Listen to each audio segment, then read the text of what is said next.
Voici en salle de TP. Ici, vous avez donc 3 des appareils qui vont être utilisés la majorité du temps en salle de TP d'électricité.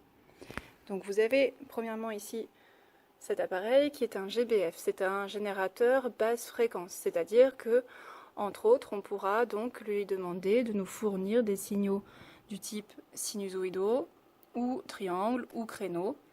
On peut choisir l'amplitude et la fréquence de ce signal. Donc la fréquence ici se modifie grâce à ce bouton et aux calibres qui sont ici. Vous voyez qu'ici on est sur du 2,0 kHz. On peut régler l'amplitude avec ce bouton ici, qui est donc juste un bouton tournant. Donc on ne va pas pouvoir afficher la valeur de l'amplitude sur l'appareil, il n'affiche que la valeur de la fréquence.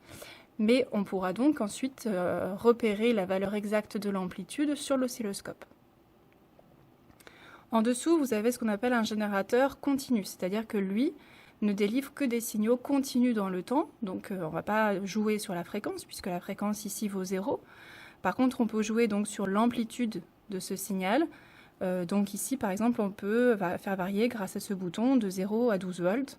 Et sinon, vous pouvez avoir accès ici à donc du plus ou moins 15 volts. Ici, à côté, donc, vous avez l'oscilloscope. On est bien d'accord que l'oscilloscope est un appareil de mesure. Il vous permet d'afficher donc un signal que vous lui envoyez sur une de ses voies, mais en aucun cas, il ne génère de signal. Ça, c'est très important. Et donc, si par exemple, je câble ici le GBF sur la voie 1 de l'oscilloscope, vous voyez qu'ici, ça s'affiche donc de façon éclairée au niveau de la voie 1. Je peux regarder le signal qu'envoie le GBF. Vous voyez que sur cet oscilloscope, il y a une deuxième voie. On peut aussi avoir des oscilloscopes qui présentent au total 4 voies, c'est-à-dire que l'on peut visualiser en même temps, superposés ici sur l'oscillogramme, 4 signaux différents. On est bien d'accord que figure ici donc au niveau de l'axe des abscisses le temps et en axe des ordonnées donc les tensions. On peut modifier ça éventuellement dans le mode horizontal, ici, je vous montrerai à quoi ça sert quand on en aura besoin, et se mettre en mode XY. Donc je fais la manip juste pour vous montrer. On pourra se mettre en mode XY, c'est-à-dire que si vous envoyez 2 signaux sur les voies 1 et les voies 2, ce qui n'est pas le cas ici, on peut visualiser l'un des signaux en fonction de l'autre. Donc on revient sur mode normal. Et vous voyez donc ici s'afficher le signal. Alors je sais que j'ai envoyé un signal sinusoïdal d'amplitude quelconque et de fréquence de kHz à peu près, mais je voudrais le visualiser correctement. D'après ce que vous avez lu dans la fiche méthode, on vous dit qu'il faut faire en sorte de pouvoir visualiser quelques périodes et puis d'afficher le maximum donc d'amplitude à l'écran. Donc pour ça, vous pouvez travailler pour le balayage temporel ici dans la partie horizontale et la sensibilité verticale donc dans le bloc vertical qui vous a été représenté sur la fiche méthode. On va commencer par régler la base de temps. Vous voyez qu'ici on vous indique qu'on est sur du 10 microsecondes par division. On comprend bien que là visiblement il faut qu'on dézoome un petit peu pour mieux voir donc le signal et visualiser quelques périodes. Donc ça c'est chose faite. Vous voyez qu'ici on a modifié donc le nombre de microsecondes par division. On peut décaler grâce à ce bouton ici l'origine donc temporelle du signal, mais peu importe, en général on s'en sert très peu. Maintenant au niveau de la sensibilité verticale, donc on va venir bouger ici ce bouton et vous voyez que je change le nombre de volts par division. Donc on va essayer de le déplacer encore par exemple. Et vous voyez que ici, l'origine du signal, elle est repérée par la petite flèche en bas, avec le numéro 1 qui dit que c'est la voie 1. Donc on va essayer de le remonter un peu pour centrer le signal. Et on a dit qu'il fallait faire en sorte d'afficher le plus possible que le signal occupe la majorité de l'espace vertical. Donc on va se remettre par exemple comme ceci, même si là c'est un petit peu limite. Là, a priori, le signal est bien réglé. Maintenant, je rajoute ici donc un autre signal à étudier sur la voie 2 de l'oscilloscope. Donc j'ai rajouté un deuxième GBF, regardez ma situation, hein. À droite vous avez un deuxième GBF dont les câbles porte ensuite sur la voie 2 que j'ai donc mise en service en appuyant ici. Et vous voyez qu'elle brille. Donc en fait, on peut afficher la voie 2 ici sur l'écran et elle apparaît au niveau du signal vert que vous observez. Alors, première chose, l'idée c'est que pour comparer deux signaux entre eux, a priori on va étudier souvent la comparaison de deux signaux synchrones par exemple, il faut que vous puissiez donc respecter deux critères qui ont été énoncés dans la fiche méthode, c'est-à-dire que vous devez placer l'origine donc des deux signaux superposés. Donc vous voyez qu'ici elles ne sont pas superposées, donc on vient travailler ici et ici pour les superposer. Donc je vais régler l'origine du signal 2 pour la superposer avec le deuxième. Voilà.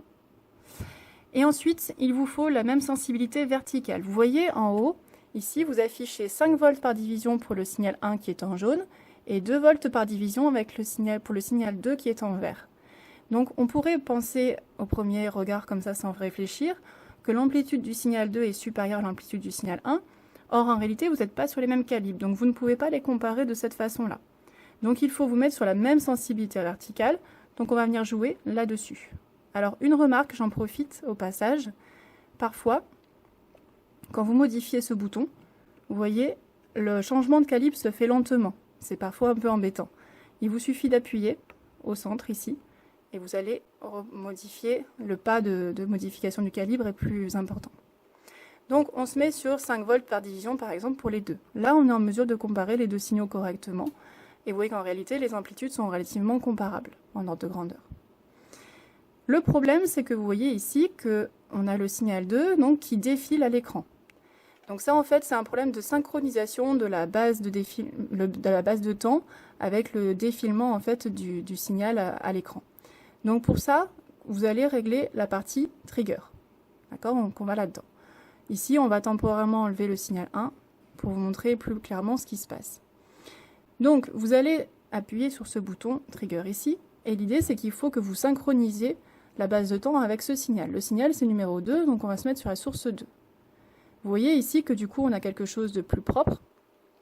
Et si ça n'était pas le cas, ce serait peut-être parce que le niveau de synchronisation ici qui vous est représenté, il y a cette barre qui défile, si vous voyez bien la barre en trait plein ici, donc orange qui vient de disparaître, il faut qu'elle soit superposée donc avec le signal. Vous voyez, s'il était en dessous, vous ne pourrez pas synchroniser parce qu'elle ne coupe pas votre signal. Donc vous la déplacez grâce à ce bouton ici. Et là donc vous avez effectivement le signal 2 qui est bien synchronisé.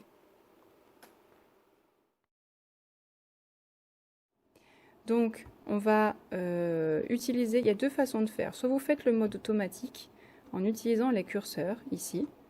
Donc, une fois que vous avez appuyé sur curseur, vous allez décider de préciser sur quelle source vous êtes en train de travailler. Et vous pouvez choisir des curseurs qui sont verticaux ou horizontaux.